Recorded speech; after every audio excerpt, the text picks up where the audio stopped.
மதுரை மாவட்டம் மேலூர் அருகே வெளிநாட்டில் வேலை பார்க்கும் கணவரோடு மனைவி வீடியோ காலில் பேசிக் கொண்டிருக்கும் போது கொள்ளையர்கள் இருவர் வீட்டிற்குள் அத்துமீறி புகுந்துள்ளனர். வெளிநாட்டில் இருந்தபடியே கொள்ளையர்களை சிக்க வைத்தது எப்படி?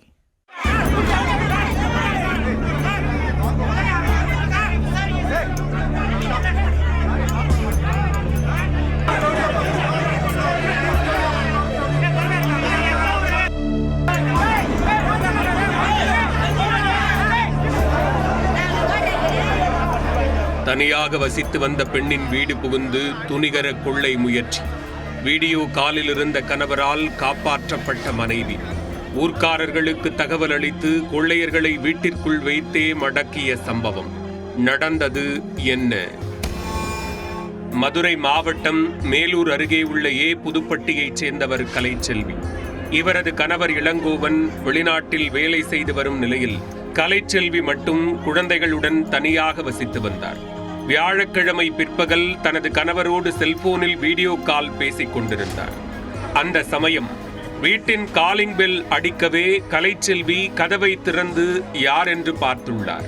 அப்போது ஆக்ரோஷமாக உள்ளே நுழைந்த கொள்ளையர்கள் அங்கிருந்த சேலையை எடுத்து கலைச்செல்வியின் கழுத்தை நெரித்து அவர் அணிந்திருந்த நகைகளை பறித்துள்ளனர்.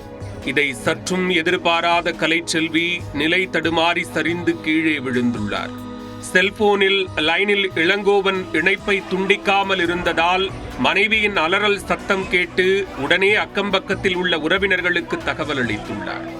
உடனே ஊர்க்காரர்கள் ஒன்று கூடி இளங்கோவனின் வீட்டை சுற்றி வளைத்தனர்.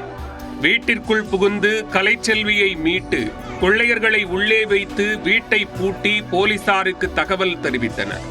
தகவல் அறிந்து அங்கு உடனே விரைந்த காவல்துறையினர் கொள்ளையர்களை மீட்டெடுக்க மிகவும் சிரமப்பட்டனர்.